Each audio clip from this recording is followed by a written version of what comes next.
In this video, I show you how to fix camera not working on Android phone.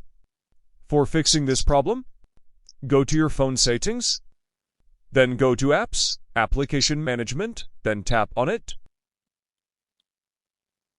Now tap on See All Apps.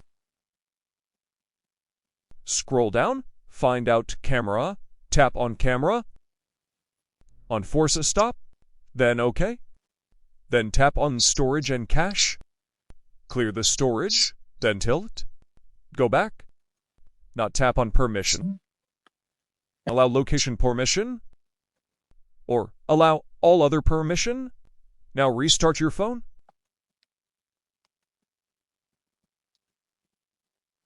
After restart your phone, now open Camera app. Now I hope that this method fixes camera not working on Android phone. Thanks for watching. Don't forget to subscribe.